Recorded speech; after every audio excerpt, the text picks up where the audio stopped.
Hi, I'm back with another video, and today's video I'll be discussing about one of the books I recently finished reading.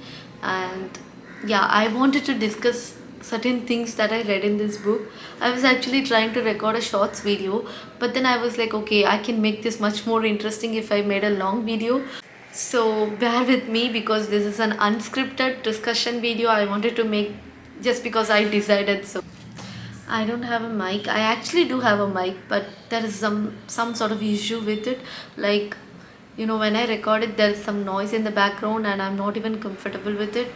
So bear with all the noises in the background. I'm really sorry, but yeah. In today's video, I wanted to discuss about what we pass on to our daughters, written by Manisha. In this video, I'll just discussing random parts of the book, so it could be a spoiler if you haven't read the book. I don't know if I'm going to read a spoiler in this book. I'll just read some part of this book and discuss about what it made me feel or what it makes me feel. First, um, yeah. Long as it was arranged marriage, nothing else mattered. Whether the girl felt loved or respected or appreciated, nothing mattered as long as she would stay there. Arranged marriage was never about eventually falling in love. It was about learning to be happy no matter what. So, if you're from India, you probably know what I will be referring to. But if you're from some other place, like you wouldn't know about the culture here, where arranged marriage is very common. It's actually probably the majority of marriages happening in India. Of course, there are a lot of people who get married for their love, like they meet the people and they get married. The number is not very high compared to the arranged marriage, and there's a lot going on when it comes to arranged marriage. I've actually written a blog about arranged marriage and matchmaking especially, and I'll link the blog in the description. If you want to read it, do check it out. And yeah, there's a lot of details about how this matchmaking shit happens. And in arranged marriage, like, it's not more about the two people, their happiness, their family and their future.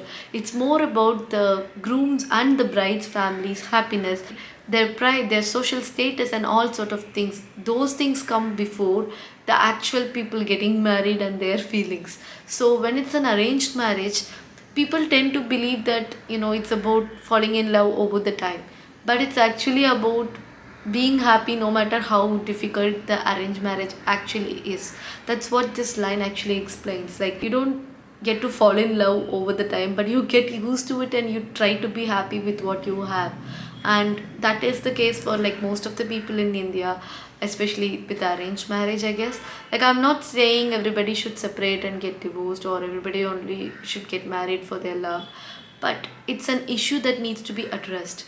You should try to be in love, you should try to be happy for the love you have in that relationship of marriage, but not happy for the sake of marriage. Okay, so yeah. Okay, I maybe should have thought this through before. At least mark the parts which I'm gonna read. I didn't, I'm sorry. Yeah. Wives after wives, generations of wives were considered dependents because they weren't bringing home money. But husbands after husbands, generation of husbands weren't regarded as dependent on their wives for keeping the house running, feeding them, building homes they could come back to every evening. If only a wife was made to realize that what she was taught was being independent. So, yes. So, there is this idea that you're at home, you don't bring money, you're just eating off my money, so you're dependent on me.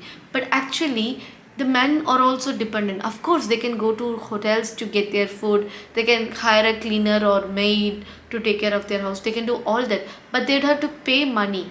And this person, this wife, is not actually getting any money, just the money she needs for livelihood.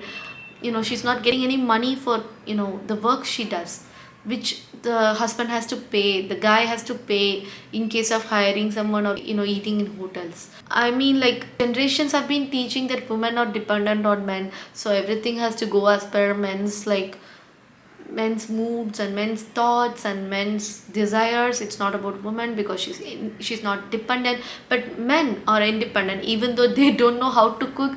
They don't even know about how to clean the houses or take care of a house. They are still considered independent even though they're just half baked. The other half is like the women who are half baked at all this. Though they are not earning, they are considered independent. So the laws don't apply similar to men and women. And guess where it came from? The idea of patriarchy, which says women are always lesser to men or something, I guess. But don't we always do this? Do things that we don't want to. Be with people we don't want to. Even when we are enforced. Even when we are enforced. Maybe that's where the sense of loneliness seeps in, dampening our lives when we choose to be alone together. I don't actually have, anything to discuss about these lines, but I just think that it was very beautifully describing lives of so many people. Like even when they are in a relationship, they're actually alone. They're not in a companionship at all. They are in a relationship. They have this guy as a boyfriend or a girl as a girlfriend, and they have like husband and wife, and still they're alone in their actual life. They're like they don't have a proper companionship at all, and it just somehow seems normal for most people. It's actually quite sad, but people actually don't even realize it in most cases, which is much more sad if you ask me.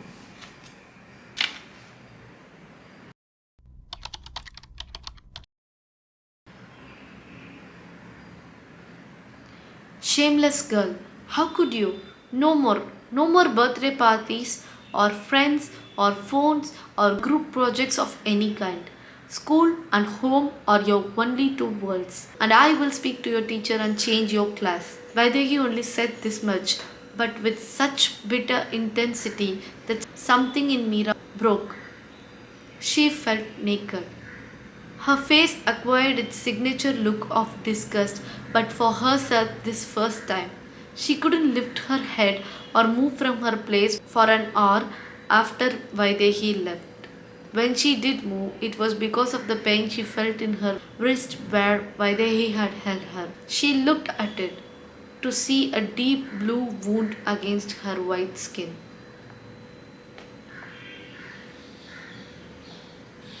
I don't know why I read this line actually. I think it was a traumatizing line for me. Like, it's very common. You're slut shamed immediately by even your own parents. Like, it's very common. Only people like that will do this kind of things. That's the way they talk. And it's actually traumatizing when you think about it. Like, if you're telling this to an adult, of course they're gonna get angry. If you're telling it to like a teen adult, like an 16 to 18 years old, or maybe 14 to 18 years old, they will start questioning themselves.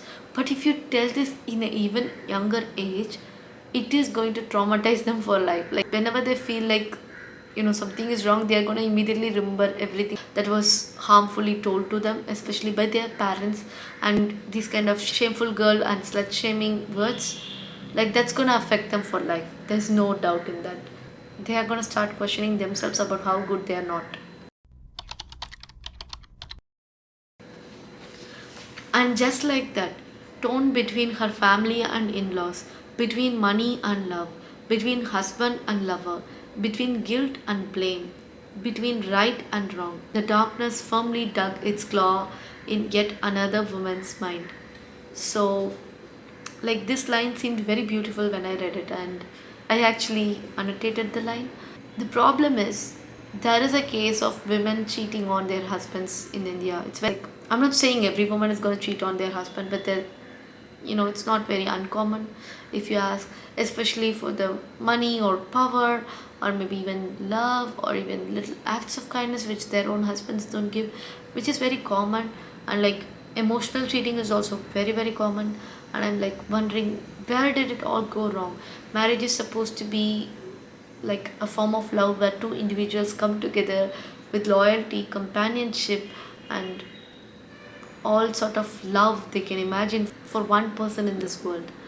And that relationship breaks out of nowhere for emotional vulnerability and physical needs, and it's very sickening and heartbreaking if you ask me. I'm not saying cheating should be made non-existent, because I don't know if that's even possible, if humans can do that. And I'm not going to talk about men cheating on women because I don't want to talk about it, because it's disgusting when you think about it. Yes, women cheating on men is also horrible, but men cheating on women and claiming that it's okay is, it's just beyond belief. Especially, I haven't watched the movie yet, actually, the movie Animal, and I heard that the main character cheats on his wife and says that it was just a plan to save his dad or something, and he's trying to justify it. And I'm like, yes, women and men cheat, but men supposedly have some sort of moral grounds for cheating that women don't, who's immediately shamed, who's immediately like, women are always like this. But then why are men not shamed with the same intensity when they are cheating? So, yeah, cheating is wrong. Cheating is just disgusting, if you ask me. If you don't want to be in a relationship with someone, just don't be in one. If you're being in a relationship with someone, just be with that person. Don't just, you know, mess it up for people, because it will cause trust issues for many people. The one mistake you do is going to cause a lifetime of trust issue for that person.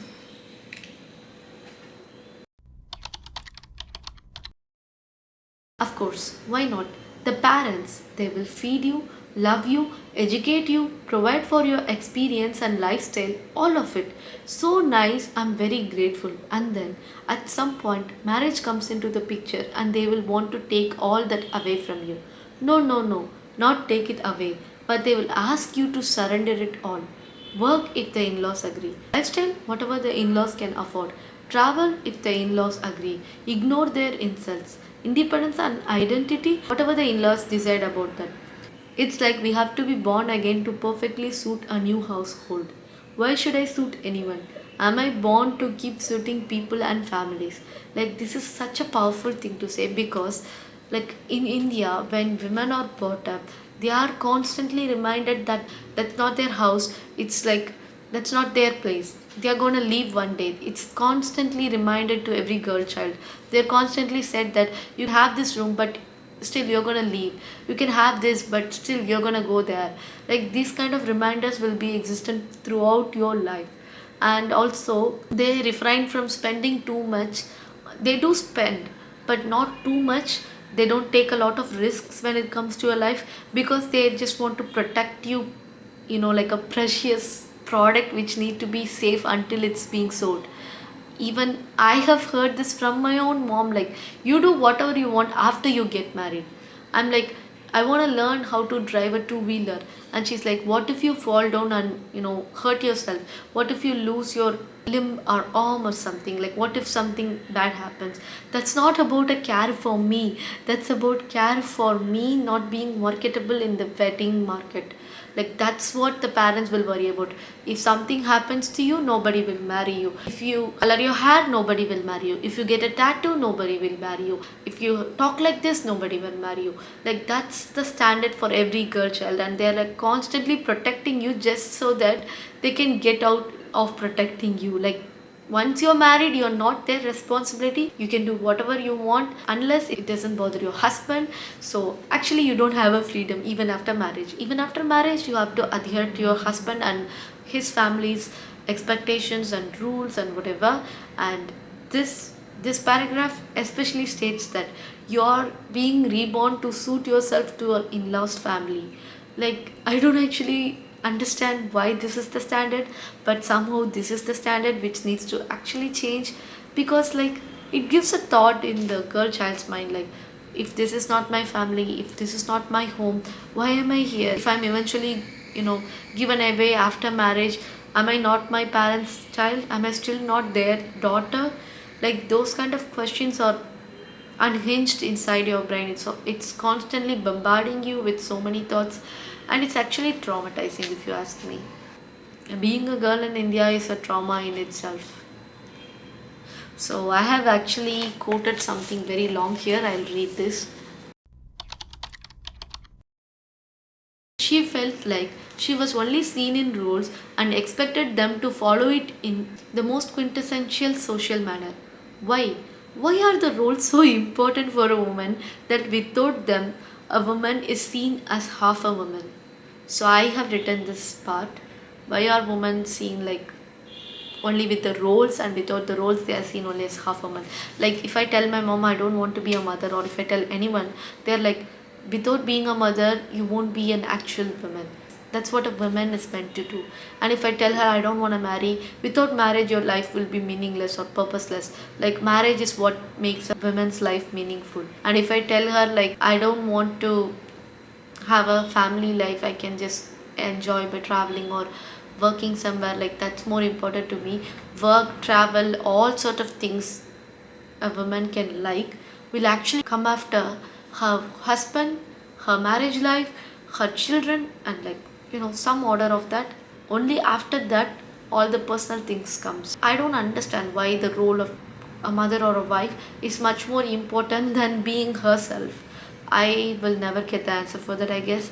Like I guess it has to come with the culture, probably. I don't know, but it's something that actually doesn't help anyone, if you ask me.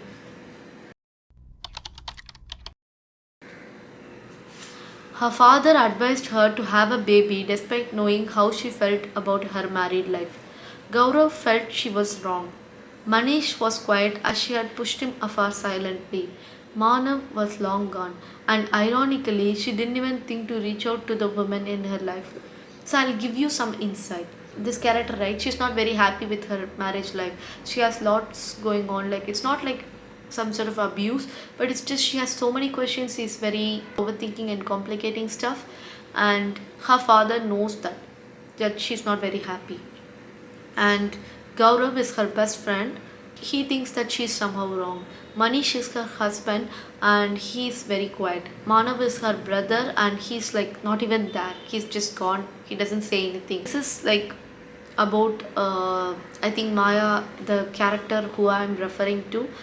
I think this is about like Maya is instilled with the idea of having a baby by her mother-in-law, and I think this is the aftermath of all the thinking. Her father is asking her to have one even with the knowledge of her marriage life.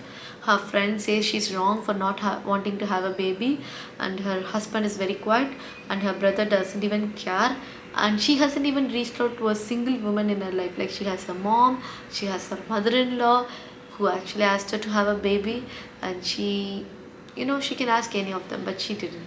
This is the irony. The men are not supporting women. The women are like they recognize that like the men are not going to support them. They are going to ask them to do something that they don't want to, and the women, of course, they are going to do the same or even much worse. They might manipulate you. They might say that's the right thing. So women are not even comfortable reaching out to other women. So like it's like people say women are women's worst enemy. That's the truth actually. So yeah. She wondered how it would be if instead of daughters, sons were to move in with their wives. She would be with her parents now. She wondered where had this rule first formed. The woman having to move in with her husband's family, and on what basis they had decided this. So I've been questioning this from a very young age. Why should a girl move to their husband's place and all that? We will never know, but it doesn't make any sense actually. I don't understand most of patriarchal norms that many cultures follow. Like why? And the answer always comes to it actually has no logic, but it's just the way it is because men think that's the best for them, and what's best for women actually doesn't matter at all.